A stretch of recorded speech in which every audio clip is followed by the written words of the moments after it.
की आंखों के सामने अभी भी वह दृश्य तैर रहा था।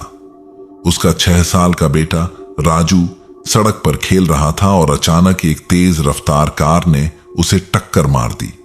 2 महीने बीत चुके थे, लेकिन अरुण की आंखों से आंसू रुकने का नाम नहीं ले रहे थे। मैंने उसे देखा नहीं सर, सच में। ड्राइवर रो रहा था, लेकिन अब सब बेकार था। राजू चला गया था। अरुण की पत्नी मीना इस दुख को सहन नहीं कर पाई और 1 महीने बाद ही अपने मायके चली गई। तुम्हारी आंखों में राजू को देखकर मैं और नहीं रह सकती अरुण, जाते जाते उसने कहा था। अब अरुण अकेले उसी घर में रह गया था जहां हर कोने में राजू की यादें बसी थीं। उसका कमरा, उसके खिलौने, उसकी किताबें, सब कुछ वैसे का वैसा पड़ा था। एक शाम अरुण शहर के बाजार से गुजर रहा था। उसकी नजर एक पुरानी दुकान पर पड़ी जहां विंटेज सामान बिकते थे। दुकान के शीशे के पीछे एक गुड़िया नजर आई। वह गुड़िया बिल्कुल राजू जैसी दिखती थी। गोरा रंग, बड़ी बड़ी काली आंखें और हल्के भूरे बाल। गुड़िया नीले रंग की पोशाक पहने हुए थी जो राजू की पसंदीदा शर्ट का रंग था। अरुण दुकान के अंदर चला गया। दुकानदार एक बूढ़ा आदमी था जिसकी आंखें एक अजीब सी चमक ली हुई थीं। यह गुड़िया? अरुण ने पूछा। यह तो बहुत खास गुड़िया है, बूढ़े ने कहा। उसकी आवाज में एक रहस्यमय स्वर था। यह 100 साल पुरानी है। कहते हैं इसमें एक बच्चे की आत्मा वास करती है। अरुण ने गुड़िया को करीब से देखा। उसकी आंखें इतनी जीवंत लग रही थीं कि लगता था किसी ने सचमुच की आंखें लगा दी हों। मैं यह गुड़िया लूंगा, अरुण ने कहा। बूढ़े ने उसे एक अजीब नजर से देखा। सावधान रहना, यह गुड़िया किसी की नहीं होती, यह खुद अपना मालिक चुनती है। अरुण ने उसकी बात पर ध्यान नहीं दिया और गुड़िया खरीदकर घर ले आया। उस रात अरुण ने गुड़िया को राजू के कमरे में रख दिया। वह बिस्तर पर लेटा हुआ राजू की यादों में खोया हुआ था कि अचानक उसे लगा जैसे कोई बच्चा हंस रहा हो। राजू? अरुण उठ बैठा। सन्नाटा था। शायद उसने सपना देखा था। अगली सुबह अरुण ने देखा कि राजू का कमरा पहले से साफ था। उसके खिलौने व्यवस्थित ढंग से रखे हुए थे, जबकि कल रात तक सब कुछ बिखरा पड़ा था। मैंने साफ किया था क्या? अरुण ने खुद से पूछा। उस रात अरुण को फिर से वही बच्चे की हंसी सुनाई दी। इस बार आवाज साफ थी। वह उठा और धीरे से राजू के कमरे का दरवाजा खोला।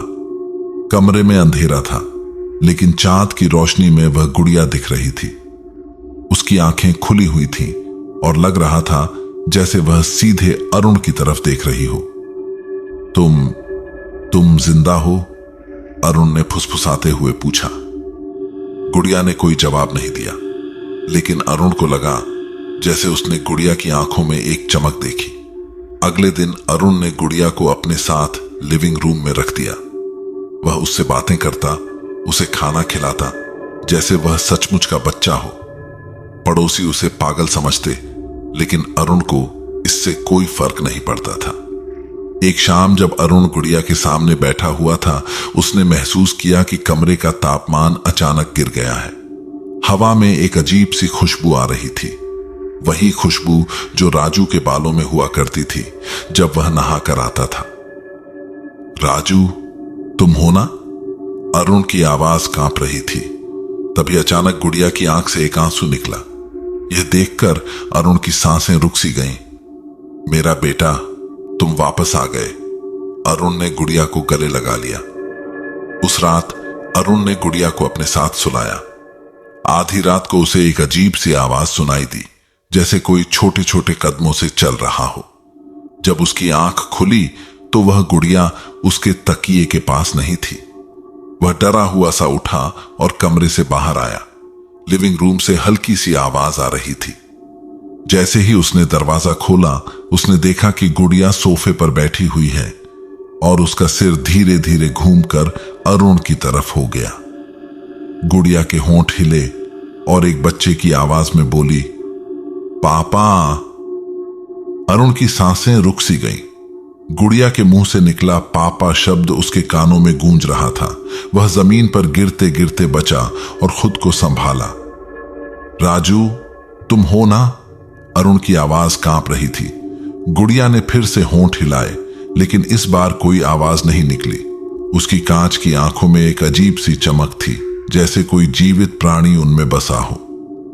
अगले दिन अरुण ने गुड़िया को और करीब से देखना शुरू किया। उसने पाया कि गुड़िया के हाथ की उंगलियां थोड़ी थोड़ी हिल सकती थीं। उसकी पलकें भी बंद होती थीं।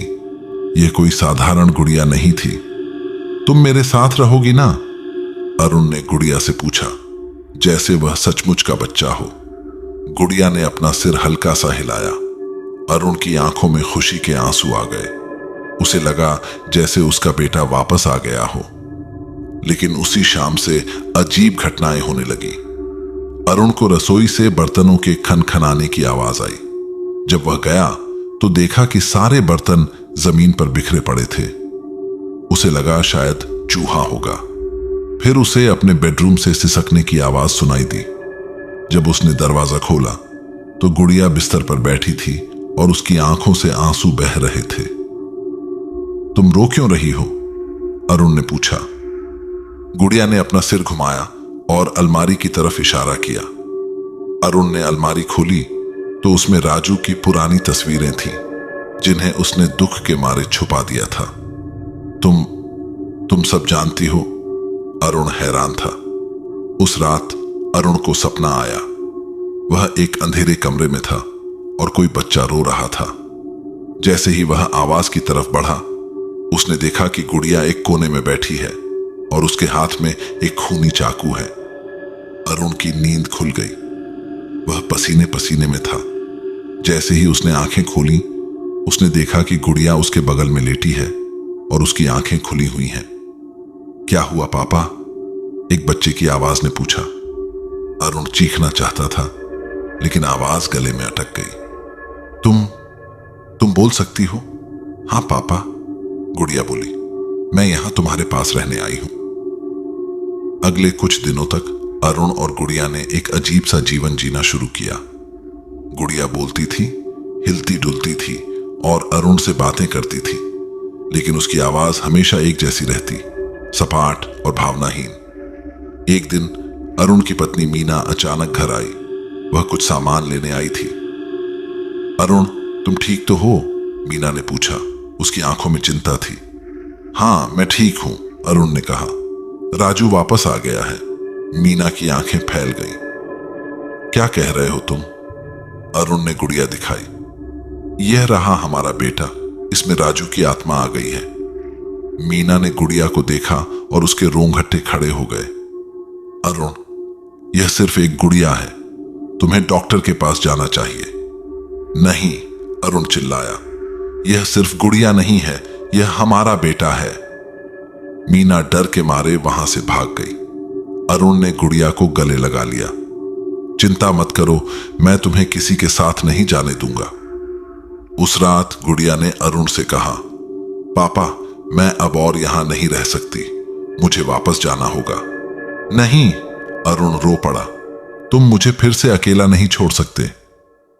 लेकिन पापा, गुड़िया की आवाज में एक अजीब सी ठंडक थी, अगर मैं नहीं गई तो तुम्हें नुकसान होगा। अरुण ने इस बात पर ध्यान नहीं दिया। उसने गुड़िया को और टाइट पकड़ लिया। अगली सुबह अरुण ने देखा कि उसके हाथों पर काले निशान पड़ गए हैं। गुड़िया की आंखें अब पहले से ज्यादा डरावनी लग रही थीं। उनमें एक लाल रंग की चमक थी। उस दिन दोपहर अरुण को लगा जैसे कोई उसे घर में फॉलो कर रहा है। जब भी वह मुड़कर देखता, गुड़िया वहीं होती, उसकी तरफ देख रही होती। पापा, गुड़िया ने रात में कहा, तुम्हें मुझे जलाना होगा, नहीं तो मैं तुम्हारा नुकसान कर दूंगी। लेकिन तुम मेरा बेटा हो, अरुण ने कहा। नहीं पापा, गुड़िया की आवाज में एक डरावनी हंसी थी। मैं तुम्हारा बेटा नहीं हूं, मैं तो वो हूं जिसे तुमने इस गुड़िया में बुला लिया। अरुण का दिल जोरों से धड़क रहा था। गुड़िया की आखिरी बात ने उसे ठंडा कर दिया था। तुम कौन हो? अरुण ने डरते हुए पूछा। गुड़िया के होंठ एक डरावनी मुस्कान में बिगड़े। मैं वो हूं जिसे तुमने घर बुलाया, तुम्हारे दुख ने मुझे आकर्षित किया। अरुण ने गुड़िया को जोर से फेंकना चाहा, लेकिन उसके हाथ जैसे जकड़ गए। गुड़िया की आंखों से एक काला तरल पदार्थ बहने लगा, जिसमें से सड़े हुए मांस जैसी बदबू आ रही थी। तुम्हारे बेटे की आत्मा तो बहुत पहले शांत हो चुकी है, गुड़िया ने कहा। उसकी आवाज अब एक बूढ़ी औरत जैसी लग रही थी। मैं तो बस तुम्हारे दुख का फायदा उठा रही हूं। अरुण ने देखा कि गुड़िया के शरीर से काले धागे जैसी चीजें निकलकर दीवारों पर फैल रही थी। पूरे कमरे का तापमान तेजी से गिर गया। तुम क्या चाहती हो? अरुण ने डर से कांपते हुए पूछा। तुम्हारा शरीर, गुड़िया ने कहा। मैं बहुत समय से एक नया शरीर ढूंढ रही थी। तुम्हारा दुख तुम्हें कमजोर बना गया है, तुम आसान शिकार हो। अरुण ने भागने की कोशिश की, लेकिन दरवाजा बंद था। काले धागे अब उसके पैरों के चारों ओर लिपटने लगे थे। पापा, मदद करो। गुड़िया की आवाज अचानक फिर से बच्चे जैसी हो गई। रुक जाओ, एक परिचित आवाज ने कहा। दरवाजा टूटकर खुल गया। वह बूढ़ा दुकानदार खड़ा था। उसके हाथ में एक प्राचीन किताब थी। मैंने तुम्हें चेतावनी दी थी, बूढ़े ने कहा। यह गुड़िया कोई खिलौना नहीं, एक फंदा है। गुड़िया चीखी, तू मेरे रास्ते में मत आ। बूढ़े ने किताब से एक मंत्र पढ़ना शुरू किया। कमरे में एक तेज रोशनी फैल गई। गुड़िया जोरों से हिलने लगी और उसमें से एक काली छाया निकलकर बाहर आने लगी। नहीं, छाया चीखी, मैं इतने करीब थी। अरुण ने देखा कि वह काली छाया एक बूढ़ी औरत का रूप ले रही थी, जिसके चेहरे पर घाव थे और आंखें पूरी तरह सफेद थीं। यही है असली भूत, बूढ़े दुकानदार ने कहा। यह मरने के बाद से ही लोगों के दुख का फायदा उठाकर उनके शरीर पर कब्जा करती आई है। बूढ़े ने मंत्र जारी रखा। काली छाया चीखती हुई गायब होने लगी। आखिरी पल में उसने अरुण की तरफ देखा और कहा, तुम्हारा दुख ही तुम्हारा दुश्मन है। जब छाया पूरी तरह गायब हो गई तो गुड़िया सामान्य हो गई। अब वह बस एक साधारण सी पुरानी गुड़िया थी। बूढ़े दुकानदार ने अरुण को समझाया, तुम्हें अपने दुख से आगे बढ़ना होगा। तुम्हारा बेटा शांति से रहना चाहेगा, न कि तुम्हें इस तरह दुखी देखकर। अरुण रो पड़ा। उसे एहसास हुआ कि उसने अपने दुख में एक भूत को अपने जीवन में घुसने दिया था। अगले दिन अरुण और मीना ने मिलकर राजू की एक छोटी सी यादगार बनाई। उन्होंने उसकी यादों को सम्मान दिया, लेकिन उसके दुख में डूबे नहीं रहे। कुछ महीनों बाद अरुण और मीना फिर से साथ रहने लगे। उन्होंने एक नई शुरुआत की और राजू को हमेशा अपने दिल में जिंदा रखा। लेकिन कभी कभी रात में जब अरुण अकेला होता, उसे लगता जैसे कोई दूर से गुड़िया की हंसी सुनाई दे रही है, और उसके दिल में एक डर बना रहता है कि कहीं वह भूतिया गुड़िया वापस ना आ जाए।